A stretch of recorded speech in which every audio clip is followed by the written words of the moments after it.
Hey up guys, Mark of BYC Designs. Today is dyno day. So let's see how this B20 vtec gets on. Let's go. So just a recap before we put it on the actual dyno, on the actual engine itself. It's a B20 vtec with a B16 head. The head's completely stock, but it has got a set of cams in, meaning stock wise being no port and polish, no floor work been done to it. Bottom end's been done, rods and pistons, just to take with the extra revving.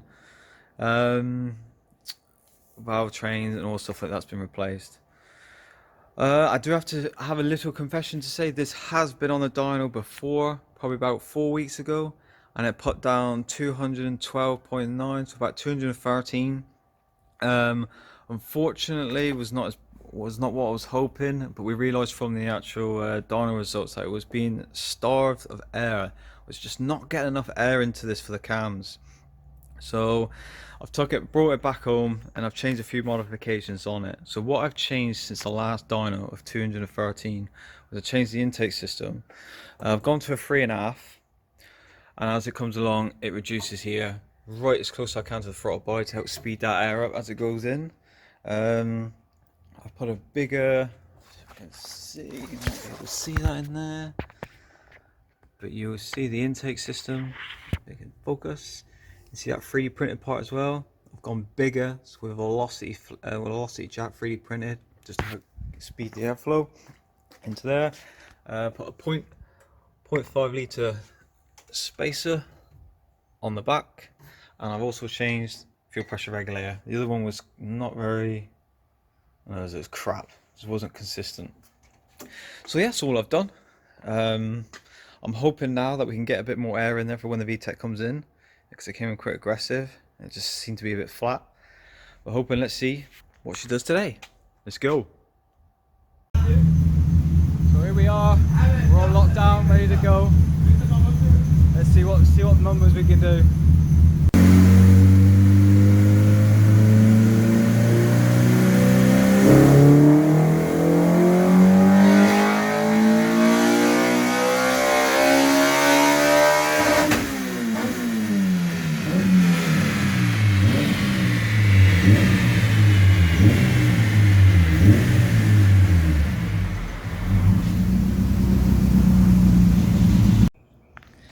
So just got back home now, pretty happy with today's results of 223.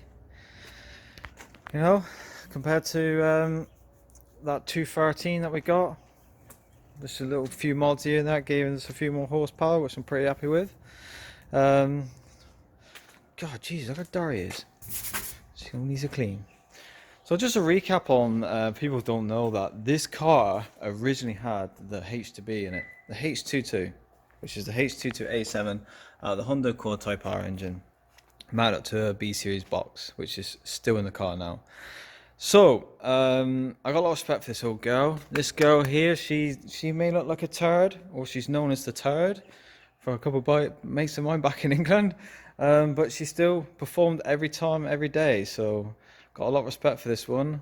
Fortunately, one day I will refresh her, but unfortunately it was just cheaper and easier just to go with the B20 vtec, which is kind of what we got gone today. So my next video will be, when I first come over from England, I put a base time in with this motor setup at PBIR and did a 129 lap time.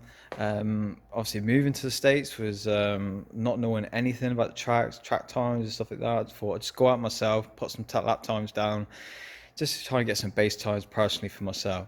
So I did a 129 in this one with this car, this transmission, this setup. But now we've got the B20 in there, just had a dyno now at 223. Just looking to buck on now just to see what she can do. So it'll be the H2B versus the B20 vtec. Let's see if I can beat them that time, or that time. Right, that's it for me. Gonna go have myself a nice cup of tea.